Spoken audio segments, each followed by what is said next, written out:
ஈஸியாக வந்துட்டாப்பா.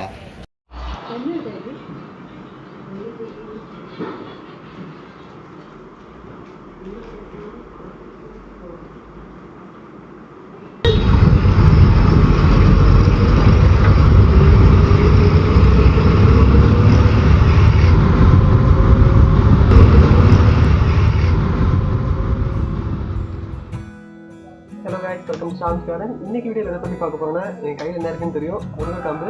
ஸோ முருங்கைக்காம்பு நம்ம எப்படி கட்டிங்ஸ் எடுக்கிறது, அதை என்ன மாதிரி நடுறது, எப்படி வளர்க்குறது, அதுக்கு இன்டர்கல்ச்சர் ஆப்ரேஷன் என்ன பண்ணலாம், என்ன மாதிரி உரம் போடலாம், பெஸ்ட் டிசீஸ் வந்து என்ன பண்ணணும், எப்படி நம்ம அதுக்கு தண்ணி ஊற்றுறது, ஸோ இதை விதை போட்டு வளர்க்குறதுன்னா எப்படி, ஸோ எல்லாமே நம்ம பார்க்க போகிறோம். ஸோ முருங்கையை பற்றி கம்ப்ளீட்டாக எல்லாமே நம்ம பார்க்க போகிறோம். ஸோ வாங்க நம்ம வீடியோ போகலாம்.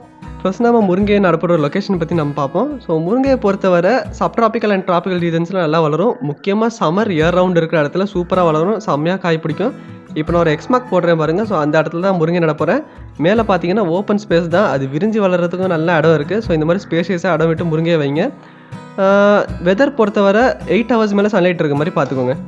அடுத்து நம்ம பிளான்டிங் பிட் பற்றி பார்ப்போம். ஸோ பிளான்டிங் பிட் பொறுத்தவரை நீங்கள் பெரிய குழிலாம் தோண்டி வைக்கணும்னு இல்லை, அந்த கட்டை எந்த அளவுக்கு இருக்கோ அந்த அளவுக்கு நீங்கள் குழி தோண்டினாலே போதும்.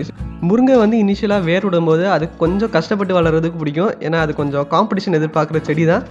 அதனால நான் குழி கொஞ்சம் சின்னதாக தோண்டுறேன். நான் இப்போ எடுத்துருக்கிற சைஸுன்னு பார்த்தீங்கன்னா 1 அடி ஆழம், 1/2 அடி நீளம், 1/2 அடி அகலம். ஸோ ரொம்ப சின்ன குழி தான், அது ஆழமாக கொஞ்சம் வைக்கிற அளவுக்காக தான் நான் ஒரு 1/2 அடி எக்ஸ்ட்ரா நான் தோண்டியிருக்கேன். இல்லைனா அது கூட தேவையில்லை. முருங்கைக்கு அந்த கம்பு, அதாவது அந்த கீழ் பாட்டு கொஞ்சம் டேமேஜ் ஆன பாட்டு இருக்குல்ல, நம்ம கட் பண்ணியிருக்கோம்ல, ஸோ அந்த பாட்டு வந்து மண்ணில் பட்டாலே போதும், ஈரம் இருந்தால் தன்னால் வேர் விட்டு வளர்ந்துடும். சைஸ் பொறுத்தவரை அதுதான். அதுக்கப்புறம் இந்த குழி தோண்டினதுக்கப்புறம் குழி ஃபுல்லாக நீங்கள் தண்ணி ஃபில் பண்ணிடுங்க. தண்ணி ஏன் நம்ம ஃபில் பண்ணுறோன்னா, ஒன்று வந்து மண் குளிர்ச்சி ஆகிறதுக்கு, ரெண்டாவது மண்ணில் வந்து ஈரப்பதம் நிற்கணுங்கிறதுக்காக. ஸோ குழியை ஃபுல்லாக நிரப்பிட்டிங்கன்னா அது ஃபஸ்ட் டைம் உறிஞ்சிக்கும். 2வது வாட்டி நிரப்பும்போது தண்ணி மறுபடியும் பர்க்குலேட் ஆகிறது கொஞ்சம் டைம் ஆகும். ஸோ இந்த மாதிரி 2-3 வாட்டி பண்ணுங்கள். ஸோ ஒரு 3rd or 4th டைம் பண்ணும்போது தண்ணி இறங்குறதுக்கு ஒரு 15-20 minutes ஆயிடும். ஸோ இப்போ மண்ணை பார்த்தீங்கன்னா தெரியும், நல்லா ஈரமாயிடுச்சு. இதுக்கப்புறம் நீங்கள் பார்த்தீங்கன்னா இன்னொரு காரணம் இருக்குது. மண்ணில் ஏதாவது நெமட்டோட்ஸோ இல்லாட்டி பூச்சி கீச்சி ஏதாவது இருந்துச்சுனாலும் அது தண்ணியில் மூழ்கியே செத்து போயிடும். ஸோ முக்கியமான காரணம் இதுக்காக தான். அடுத்ததாக பார்த்தீங்கன்னா நம்ம உரம் ஆட் பண்ண போகிறோம். ஸோ உரம் பொறுத்தவரை பெருசாக நம்ம காம்போஸ்ட்டு அது இதுன்னு வாங்கி தட்டணுன்னு இல்லை. சாதாரண ஏதாவது லெகுமினஸ் பிளான்ட்ஸ் இல்லை ட்ரீஸ் இருந்துச்சுன்னா, இப்போ நான் அகத்தி யூஸ் பண்ணுறேன் பாருங்கள். இதே மாதிரி முருங்கை இலை இருந்தாலும் ஓகே தான், இல்லாட்டி ஏதாவது வீட் ஸ்பீஷீஸ் ஏதாவது இந்த பல்சஸ் அந்த டைப் க்ராப் இருந்தாலும் ஓகே தான். அந்த இலையெல்லாம் எடுத்து நல்லா நொறுக்கி அந்த ஈரமாக இருக்கிற குழிக்குள்ளே நீங்கள் போட்டுருங்க. ஸோ போட்டு அது தண்ணியில் கொஞ்சம் ஈரமாக்கிட்டு கொஞ்ச நேரம் விட்டிங்கன்னா அப்படியே செட்டில் டவுன் ஆயிரும், மண்ணோட அடியில் ஒட்டிக்கும். இதுக்கப்புறம் நம்ம கல் போட போகிறோம். கல் ஏன் நம்ம போடுறோன்னா, இப்போ நான் வச்சிருக்கிற இடம் பார்த்தீங்கன்னா சாண்டி சாயில். ஸோ சாண்டி சாயிலில் வந்து ரூட்ஸ் அந்த அளவுக்கு கிரிப் ஆகி வளராது. காற்றடிச்சிச்சுன்னா மரம் முறிஞ்சு விடுறது, சரிஞ்சு விடுறது, இந்த மாதிரி பிரச்சனையாகும். ஸோ அதுக்காக நம்ம கல் போடுறோம். கொஞ்சம் பெரிய பெரிய கல்லாகவே போடுங்க, பிரச்சனை இல்லை, முருங்கை ஈஸியாக வளர்ந்துடும். இதுக்கப்புறம் நம்ம கம்பை வச்சுட்டு ஃபுல்லாக மண் போட்டு மூட போகிறோம். மண் போட்டு மூடினதுக்கப்புறம் முருங்கையை சுற்றி ஒரு பாத்தி மட்டும் கட்டிடுங்க. ஸோ பாத்தி கட்டுறது எதுக்குன்னா, தண்ணி பிடிச்சி நிற்கிறதுக்காக. ஸோ அந்த ஸ்பேஸில் மட்டும் கொஞ்சம் தண்ணி கொஞ்சம் கட்டி நின்று வளர்ந்தால் முருங்கை ஈஸியாக வளரும். இன்கேஸ் ஹை ரெயின்ஃபால் ரீஜனில் இருக்கீங்கன்னா நம்ம பாத்தி கூட கட்ட தேவையில்ல, மேட்டு பாத்தி மாதிரி கட்டி கூட நம்ம வளர்த்துக்கலாம். நான் ஆஸ் யூஷுவல் எல்லா வீடியோலையும் சொல்கிற மாதிரி தான், செடி எந்த மரம் எது வச்சாலுமே சுற்றி வர பாக்கெட்ஸ் இல்லாத மாதிரி பார்த்துக்கோங்க. இதுக்காக நம்ம காலோட ஹீல்ஸை வச்சு சுற்றி வர மிதிக்கிறோம். ஸோ சாயில் உள்ள கொஞ்சம் கம்ப்ரெஸ் ஆகிருந்தால் நல்லது, வேறு ஈஸியாக வளரும். இதுக்கப்புறம் நம்ம ஒரு சாயில் பாத் கொடுக்க போகிறோம். சாயில் பாத் என்னன்னு பார்த்தீங்கன்னா, நம்ம ஏற்கனவே கட் பண்ணோம்ல, ஸோ அந்த ரீஜன்ஸ்லாம் கொஞ்சம் வெளியில் எக்ஸ்போஸ் ஆகிருக்கும். சம்டைம்ஸ் இந்த காப்பென்டெபியோ ஏதாவது பூச்சியோ புழுவோ வந்து அந்த டேமேஜ் ஆன ஏரியாவில் முட்டை ஓட்டுட்டு அந்த மாதிரி பிரச்சனை ஆயிடுச்சுன்னா ரொம்ப கஷ்டம். ஸோ அதுக்காக நம்ம அதை மண் வச்சு மூடுறோம். நிறைய பேர் சாணி வச்சு மூடுவாங்க, இல்லை நீங்கள் எச்சு துப்பி கூட அதில் வைக்கலாம். உங்கள் சலைவாயில் கூட நிறைய ஆன்டிபாக்டீரியல் ப்ராப்பர்ட்டிஸ் இருக்குது. ஸோ எந்த வித பூச்சி புழுவோ எதுவுமே வராது. நான் இப்போ என்கிட்ட மண் இருக்குது. ஸோ ஈர மண்ணை வச்சு நான் எல்லாத்தையும் நான் அடைக்கிறேன். ஸோ எந்த வித டேமேஜ் பார்ட்ஸும் வெளியில் தெரியாத மாதிரி பார்த்துக்கோங்க. இதுக்கப்புறம் நம்ம நல்லா தண்ணி விடுறோம், மண்ணை நம்ம நல்லா ஈரமாக்குறோம். ஸோ சாயில் எந்த அளவுக்கு இனிஷியலாக மாய்ச்சர் பிடிச்சி வச்சுருக்கோ அந்த அளவுக்கு மரம் சீக்கிரமாக வளரும். ஸோ இனிஷியல் ஸ்டேஜஸில் கொஞ்சம் நிறைய தண்ணி விடுற மாதிரி இருக்கும். ஒன்ஸ் முருங்கை வேர் விட்டு தழுத்து வர ஆரம்பிச்சிருச்சுன்னா அதுக்கப்புறம் நம்ம தண்ணி ஊற்ற கூட தேவையில்லை, அது ட்ராட் டாலரன்ட் ஸ்பீஷீஸ் ஈஸியாக வளர்ந்துடும். நம்ம இதுக்கப்புறம் மல்ச்சிங் பண்ணுறோம். மல்ச்சிங் ஏன் பண்ணுறோன்னா, ஆரம்பத்தில் வேர் விடலை, ஸோ அதுக்காக நம்ம மல்ச்சிங் பண்ணுறோம். நீங்கள் கொஞ்சம் தண்ணி அதிகமாக இருக்கிற ஏரியானா நீங்கள் மல்ச்சிங் கூட பண்ண தேவையில்ல, மேட்டு பாத்தி மாதிரி நீங்கள் வச்சு கட்டி வளர்க்கலாம். ஸோ கேரளா மாதிரி சைட்லலாம் காய் பிடிக்க மாட்டேங்குதுன்றாங்க. ஸோ அதுக்காக நான் சொல்கிற ஒரு முக்கியமான டிப்ஸ் என்னென்னா, முருங்கையை மேட்டு பாத்தியில் வச்சு வளங்க. இப்போ நம்ம மல்ச்சிங் பண்ணி முடியாச்சு. இதே மாதிரி நான் ஒரு 4-5 கம்பு கொண்டு வந்திருந்தேன், அதை தோட்டத்தில் வைக்கிறதுக்காக நான் மற்ற வேலையை பார்க்குறதுக்கு நான் போயிட்டேன். ஸோ இது 1, 2 இதே மாதிரி இன்னும் ஒரு 5 கம்பு நான் வச்சேன். அப்படியே நம்மளுக்கு டைம் போயிடுச்சு.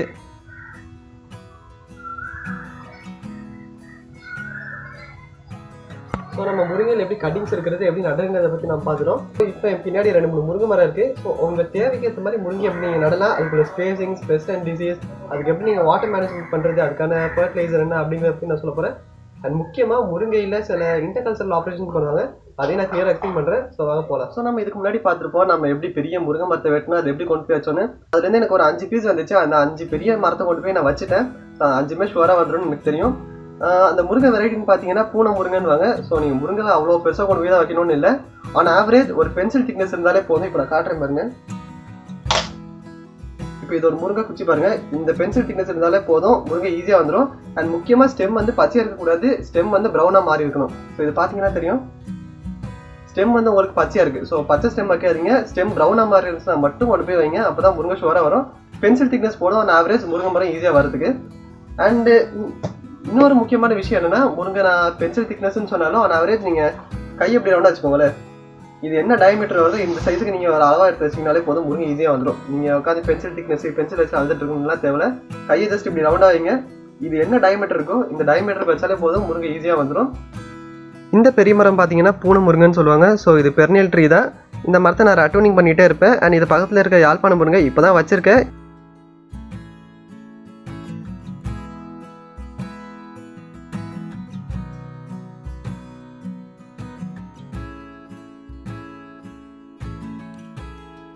இதில் ஒரே ஒரு கிளம்பு நான் மேலே போய்கிட்டு இருக்கேன். ஏன்னு பார்த்தீங்கன்னா எனக்கு கீழே கிளவிட்டு வேலையே இல்லை. எனக்கு மேலே இருந்தால் மேலே ஆக்சுவலி நான் காட்டுற இந்த வியூ உங்களுக்கு மேலே எனக்கு டெரஸ் மாதிரி ஒன்று இருக்குது. ஸோ அங்கேருந்து இந்த யாழ்ப்பாணம் முருங்கை நான் ஈஸியாக பறிச்சுப்பேன். எனக்கு கீழே இது வளர்ந்து வேஸ்ட் தான். ஸோ அதுக்காக அந்த மாதிரி வளர்ட்டுருக்கேன். இது வந்து நான் சொன்ன மாதிரி ரட்டூனிங் அண்ட் மல்ச்சிங் பர்பஸ்க்காக. இப்போ நம்ம மேலே போய் பார்ப்போம் எப்படி இந்த வியூ இருக்குன்னு. இப்போ நம்ம பார்ப்போம். இப்போ இது பார்த்தீங்கன்னா தெரியும், இது ஆக்சுவலி பூனை முருங்கை. இந்த கிளையை உடச்சி காட்டுறேன். இது ஆக்சுவலி பூனை முருங்கை. இங்கே இருந்திருக்கு பாருங்கள், இது ஒரு யாழ்ப்பாண முருங்கை, இது இன்னொரு யாழ்ப்பாண முருங்கை. இந்த யாழ்ப்பாண முருங்கையில் ப்ரூனிங் மெத்தட் ஒன்று இருக்குது. ஸோ அந்த ப்ரூனிங் மெத்தட் என்னன்னு பார்த்தீங்கன்னா சென்ட்ரல் லீடரை வந்து கட் பண்ணுறதுன்னு வாங்க. ஸோ அந்த சென்ட்ரல் லீடரை கட் பண்ணுறதுன்னு என்னன்னு நான் காட்டுறேன் பாருங்கள். கொஞ்சம் ரிஸ்கி தான், கூரை மேலே இறங்கிட்டு இருக்கேன்.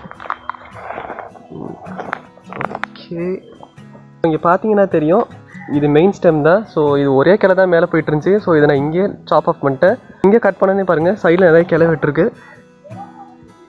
எவ்வளோ கிளைன்னு பாருங்கள். ஸோ இது என்ன பண்ணணும், ஃபஸ்ட்டு ஒரு 4-5 கிளை தான் வரும். அந்த கிளையை நீங்கள் ப்ரூன் பண்ணி விட்டுறணும். இந்த மாதிரி இங்கே ப்ரூன் பண்ணி விட்டிங்கன்னா சைடில் இன்னும் ஒரு 2-3 கிளை வரும். ஸோ லேட்ரல் பிரான்ச்சஸ் முடிஞ்ச அளவுக்கு நிறைய வர வைக்க பார்க்கணும். அப்போ தான் உங்களுக்கு நிறைய காய் வரும். கொஞ்சம் தூரத்துலேருந்து பார்த்தா உங்களுக்கு ஒரு ஐடியா கிடைக்கும்னு நினைக்கிறேன். ஃபஸ்ட்டு இந்த ஒரே ஒரு கிளை மட்டும் தான் மேலே வந்திருக்கு பாருங்கள். இதுக்கப்புறம் நான் சென்ட்ரல் லீடர், அதாவது மெயினாக ஒரு ஸ்டெம் வருதுல்ல, அதுதான் சென்ட்ரல் லீடர்னு சொல்லுவாங்க, அதை நான் கட் பண்ணிட்டேன். ஸோ கட் பண்ணதுக்கப்புறம் சைடில் நிறைய லேட்ரல் பிரான்ச்சஸ் வந்திருக்கு. ஸோ அந்த லேட்ரல் பிரான்ச்சஸையும் நான் ப்ரூன் பண்ணியிருக்கேன், அதாவது நிப்பிங் பண்ணியிருக்கேன். தலையை மட்டும் கிளி விட்டுறதுன்னு வாங்க நாமளாக. ஸோ தலையை கிளினோடனே சைடில் நிறைய கிளை விடும். ஸோ அந்த கிளைகள் தான் இது எல்லாமே. மரம் எப்படி அழகாக கொடை மாதிரி விரிஞ்சிருக்கு பாருங்கள். ஸோ இது விரிஞ்சோடனே கரெக்டாக உங்களுக்கு சீசன் டைமில் பூ வைக்க ஆரம்பிச்சிடும். ஸோ ஒவ்வொரு கிளையிலையும் எவ்வளோ பூ வரும்னு பாருங்கள். ஸோ பூ வந்து உங்களுக்கு இப்படி தான் இருக்கும். பூ ஆரம்பத்தில் இப்படி வரும். அப்புறம் விரியும் போது முருங்கைக்கு வந்து வெள்ளை கலரில் தான் பூ இருக்கும். இதில் நார்மலாக நீங்கள் நோட் பண்ண வேண்டியது என்னென்னா, இலையை வந்து கொஞ்சம் ஹெல்த்தியாக இருக்கான்னு பார்த்துக்கோங்க. ஏன்னா கரெக்டாக பூ வைக்கிற டைமில் தான் இந்த மொச்சக்கொட்டை புழு வரும்னுவாங்க. ஸோ மொச்சக்கொட்டை புழுன்னா உங்களுக்கு தெரியும், ஹேரி கேட்டபில்லர்னு வாங்க நாமள. இந்த மாதிரி கம்பளி பூச்சி வரும்போது மரத்தை ஃபுல்லாக சாப்பிட்ரும். ஸோ இருக்கிற இலை எல்லாத்தையும் சாப்பிட்டா என்னாகும், காய் ஆட்டோமேட்டிக்காக உங்களுக்கு ஈல்டு கம்மியாயிடும். ஸோ இந்த மொச்சக்கொட்டை புழு வந்துச்சுன்னா என்ன பண்ணணுன்னா, அது நார்மலாக எல்லாம் ஒரே இடத்துல தான் முட்டை விடும். ஸோ நீங்கள் ஆரம்பத்திலே பார்த்துட்டிங்கன்னா அந்த முட்டை எல்லாத்தையும் நீங்கள் சுரண்டி எடுத்துகிட்டு, இப்போ நான் சைடில் ஒரு பிக்சர் போடுறேன் பாருங்கள். இந்த பிக்சரில் பார்த்தீங்கன்னா உங்களுக்கு தெரியும் மொச்சக்கொட்டை புழு வந்திருக்கு. ஆக்சுவலி எல்லாமே ஒரே இடத்துல முட்டை விட்டு ஃபஸ்ட்டு அங்கே இருந்தால் வளர ஆரம்பிக்கும். ஸோ அது வளர்ந்த உடனே ஒவ்வொரு கிளைக்காக மூவ் ஆக ஆரம்பிக்கும். ஸோ அது மூவ் ஆகிறதுக்கு முன்னாடியே நீங்கள் எடுத்து அதை சுரண்டி எரிச்சிட்டிங்கன்னா, அதாவது அந்த கிளையை கட் பண்ணிட்டு எரிச்சாலும் சரி, இல்லாட்டி அந்த மொச்சக்கொட்டை புழு நீங்கள் தனியாக சுரண்டி எடுத்து எரிச்சாலும் சரி, அது நீங்கள் எரிச்சிட்டிங்கன்னா பெட்டர். இல்லைன்னா அது ஸ்ப்ரெட் ஆக ஆரம்பிச்சுன்னா ரொம்ப கஷ்டம். மரத்தோட ஈல்டு குறைஞ்சிரும், மரமும் சீக்கிரம் சாக ஆரம்பிச்சிடும். இலை வந்து நீங்கள் மரத்தை கட் பண்ணுறக்காட்டியும் கொட்டிக்கிட்டே தான் இருக்கும். ஸோ அந்த மாதிரி ஒரு பிரச்சனை இருக்குது. ஸோ இதுதான் முருங்கையை பொறுத்தவரை. அடுத்து நம்ம ஸ்பேசிங், அதுக்கு ஃபர்டிலைசர், வாட்டர் மேனேஜ்மெண்ட், இதை பற்றி நம்ம பார்ப்போம். நம்ம என்னெல்லாம் பார்த்தோன்னா ஒரு வாட்டி நம்ம ரிவைஸ் பண்ணிக்கோம். ஆரம்பத்தில் எப்படி நம்ம மரத்தை கட் பண்ணோம், எப்படி கொண்டு போய் வச்சோம், மரத்தோட திக்னஸ் எப்படி இருக்கணும், அது நான் சொன்ன மாதிரி தான் இந்த டயமீட்டர் இருந்தால் போதும். அண்ட் மரத்தை நம்ம நட்டதுக்கப்புறம் சாண்டி சாயிலாக இருந்தால் மரத்தை எப்படி வேரோண்டி பிடிச்சி நிற்க வைக்கிறதுங்கிறத பற்றி பார்த்தோம். இதுக்கப்புறம் நம்ம நடுற முறை நார்மலாக நம்ம சொன்ன மாதிரி தான் லெகுமினஸ் ட்ரீயை உடச்சி நம்ம போட்டுருவோம். இதுக்கப்புறம் சென்ட்ரல் லீடரை கட் பண்ணால் மரம் வளருங்கிறத பற்றி நம்ம பார்த்தோம். அப்புறம் மொச்சக்கொட்டை புழு.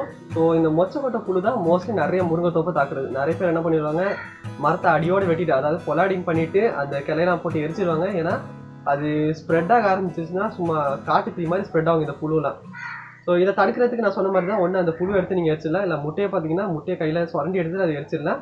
அப்படி இல்லைனா நீங்கள் ஆரம்பத்துலேயே ப்ரிகாஷன் எடுக்கலாம். அதாவது உங்களுக்கு தெரியும், நம்மளா எல்லோ ஸ்டிக்கி ட்ராப் இல்லைனா ப்ளூ ஸ்டிக்கி ட்ராப் இருக்கும். ஸோ இந்த 2 கலர் ஸ்டிக்கி ட்ராப்பையும் உங்கள் தோட்டத்தில் மரத்தில் அங்கங்கே நீங்கள் தொங்க போட்டிங்கன்னா போதும். அப்படி இல்லையா ஏதாவது பழைய டப்பாவோ இல்லாட்டி பழைய ஷீட் மாதிரி இருந்துச்சுனாலோ அதில் மஞ்சள் கலரோ ப்ளூ கலர் பெயிண்ட் பண்ணிவிட்டு மேலே க்ரீஸோ கேஸ்டர் ஆயில் நீங்கள் தடவிட்டிங்கன்னா ஆட்டோமேட்டிக்காக இந்த பட்டர்ஃப்ளை இல்லைனா மாத்துன்னு சொல்லுவாங்க. ஸோ இந்த மாதிரி ஸ்பீஷஸுக்கு அதில் வந்து ஒட்டிக்கும். ஸோ இது ஒரு ப்ரிகாஷன் மெத்தட். ஸோ இது போக நீங்கள் வேப்பெண்ணை ஸ்ப்ரே பண்ணால், ஸோ வேப்பெண்ணை கான்சன்ட்ரேஷன் பார்த்தீங்கன்னா 10,000 ppm வேப்பெண்ணை 10 ml 1 லிட்டர் தண்ணிக்கு நாமளாக சொல்லலாம். ஸோ அஜாடி ஆக்டிங்னாங்க, நீங்கள் அப்படி கூட தேவையில்ல, நாமளாக கடையில் நீங்கள் வேப்பெண்ணை வாங்கிக்கோங்க. வாங்கினதுக்கப்புறம் உங்களுக்கு கடையில் வாங்குற வேப்பெண்ணையில் உங்களுக்கு ஆக்சுவலி எந்த ppm என்னன்னு தெரியாது. ஸோ நான் சொல்கிறேன், கடையில் நீங்கள் ஒரு 50 ml வேப்பெண்ணை வாங்குறீங்கன்னா அதுக்கு ஒரு 1 ml இல்லை 2 ml சோப் ஷாம்பு என்ன கதர் சோப்புன்னு அது யூஸ் பண்ணுறது ரொம்ப நல்லது. நீங்கள் நார்மலாக ஷாம்பு சோப்லாம் யூஸ் பண்ணிங்கன்னா அது கெமிக்கல்ஸ் இருக்கும். நீங்கள் ஆர்கானிக்காக போகணுன்னா இந்த காதி சோப் வாங்கிக்கோங்க. காதி சோப் கொஞ்சம் அதாவது ஒரு 5 கிராமோ 10 கிராமோ அந்த வேப்பெண்ணையில் போட்டு அதை நீங்கள் ஒரு எவ்வளோக்கு நீங்கள் டைல்யூட் பண்ணுறீங்களோ அதுக்கேற்ற மாதிரி நீங்கள் போட்டு நல்லா டிசால்வ் பண்ணிட்டீங்கன்னா உங்களுக்கு ஒரு க்ளவுடி மிக்சராக கிடைக்கும். ஸோ க்ளவுடினா கொஞ்சம் எப்படி சொல்கிறது, ஒயிட் கலர் வாட்டர் மாதிரி இருக்கும். ஸோ அதை எடுத்து நீங்கள் இந்த முருங்கை மரத்தை எல்லாத்தையும் ஸ்ப்ரே பண்ணிங்கன்னா இந்த புழு பூச்சி நார்மலாக வர பெஸ்ட் எல்லாத்தையும் நீங்கள் கண்ட்ரோல் பண்ணலாம். இது போக முருங்கை வந்து உங்களுக்கு ஈல்டு வர டைமில், அதாவது பூ பூக்கிறதுக்கு கொஞ்ச நாள் முன்னாடி நீங்கள் தண்ணி ஊற்றுறதை நிறுத்திடணும். ஸோ தண்ணி ஊற்றுறது ஏன் நிறுத்தணும்னா, மரத்துக்கு கொஞ்சம் ஸ்ட்ரெஸ்ஃபுல் கண்டிஷன் கொடுத்தோன்னா முருங்கையில் பூ நிற்கும், காய் நிற்கும். நீங்கள் தண்ணி அதிகமாக கொடுத்துட்டீங்கன்னா பூ உதிர ஆரம்பிச்சிடும். ஸோ கரெக்டாக உங்களுக்கு சீசன் வர டைமில் தண்ணி ஊற்றுறது கொஞ்சம் குறைச்சிக்கோங்க. இரிகேஷனை கண்ட்ரோல் பண்ணிட்டீங்கன்னா ஒரு பூ நிறைய நிற்கும், காய் அதிகமாக வரும்.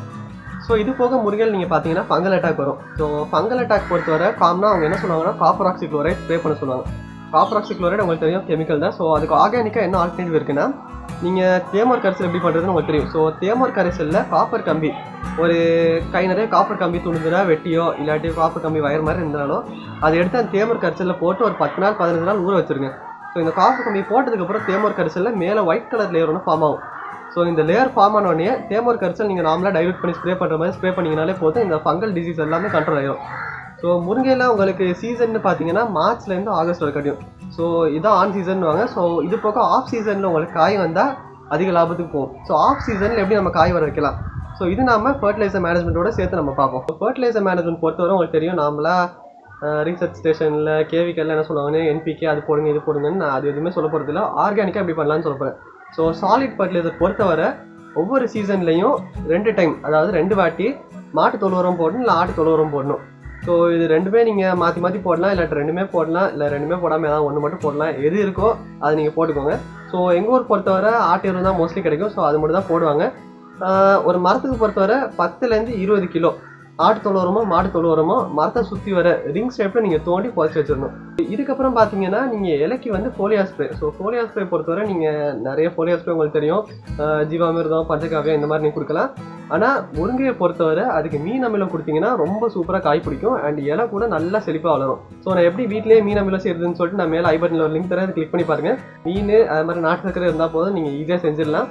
ஃபோலியா ஸ்ப்ரே நீங்கள் ஆஃப் சீசனில் கொடுத்தீங்கன்னா உங்களுக்கு முருங்கையில் காய் பிடிக்கும்.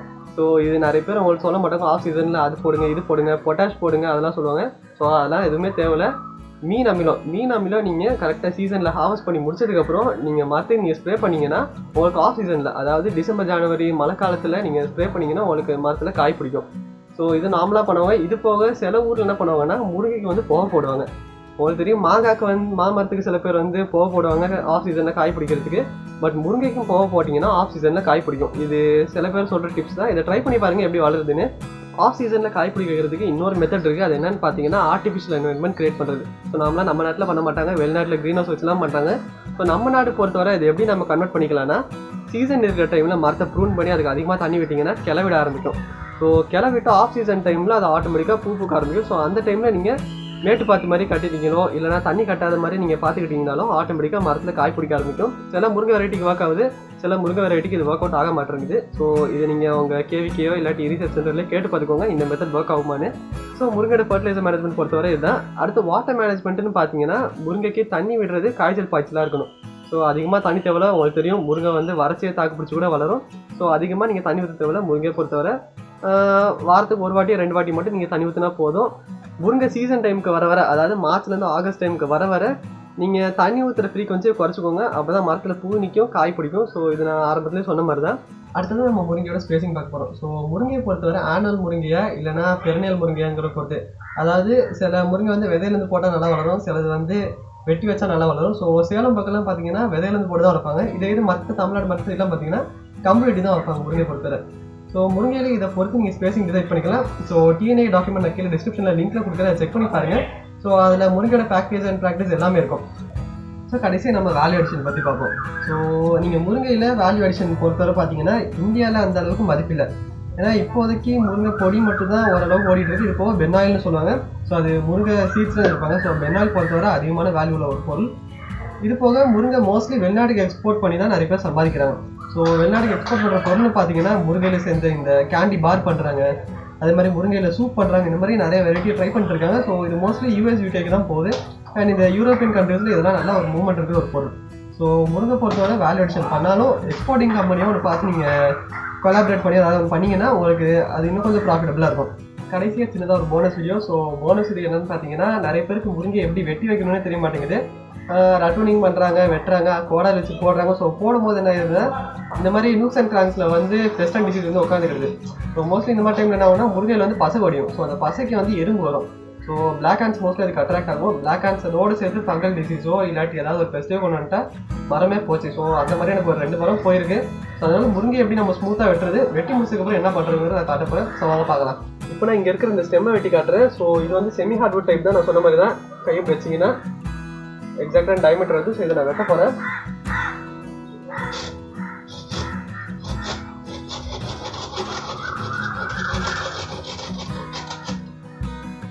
இந்த கட்டை பார்த்தீங்கன்னாலும் உங்களுக்கு தெரியும் எவ்வளோ ஸ்மூத்தாக இருக்குன்னு. ஸோ இந்த மாதிரி எப்போயுமே முருங்கைக்கு ஸ்மூத் கட் கொடுங்க. இதை ரஃபாக எதுவுமே பண்ணிடாதீங்க. நீங்கள் ரஃபாக பண்ணிங்கன்னா பசை வடியும், அப்புறம் பெரிய பிரச்சனை ஏறும். ஸோ இப்படி கட் பண்ணதுக்கப்புறம் இதுக்கு பெஸ்ட்டான ஒரு மெத்தட் என்னன்னு தெரியுமா? இது மேலே எச்ச துப்புறது. ஸோ சலைவா பொறுத்தவரை அதுக்கு நிறைய ஆன்டிபாக்டீரியல் ப்ராப்பர்ட்டிஸ் இருக்குது. ஸோ இதில் நீங்கள் எச்ச துப்பி வைக்கலாம். அப்படி இல்லை நீங்கள் மாட்டு சாணி இருந்துச்சுன்னா அதை மேலே வச்சு மூடலாம். இல்லைனா சாதாரணமாக கீழே ஈர மண் இருந்துச்சுன்னா அதை எடுத்துக்கோங்க. எடுத்து இப்படி மேலே மண் வச்சு மூட்டிங்கனாலே போதும். ஸோ அதுக்கப்புறம் இந்த முருங்கை கம்பை நீங்கள் மறுபடியும் நடலாம். ஸோ பாருங்கள் இது கூட ஸ்மூத் கட் தான். அண்ட் இந்த மாதிரி சைடில் புதுசாக கிளை வந்துருச்சுன்னா கவலைப்படாதீங்க, அதெல்லாம் உடச்சி போட்டுருங்க. ஸோ எப்படி இருந்தாலும் புதுசாக கிளை வரப்போகுது, அதனால இந்த கிளையெல்லாம் தேவையே இல்லை. ஸோ இவ்வளோ தான் முருங்கை கம்பு பொறுத்தவரை நடுறது இப்படி தான். ஸோ இந்த வீடியோ பிடிச்சிருந்துச்சுன்னா மறக்காமல் லைக் பண்ணுங்கள், ஷேர் பண்ணுங்கள், சப்ஸ்கிரைப் பண்ணுங்கள். முக்கியமாக பக்கத்தில் இருக்க பெல் ஐக்கானை கிளிக் பண்ணி ஆளுங்க கிளிக் பண்ணிக்கோங்க. இதே மாதிரி சூப்பரான வீடியோவோட வரேன். பாய் அண்ட் தேங்க்யூ.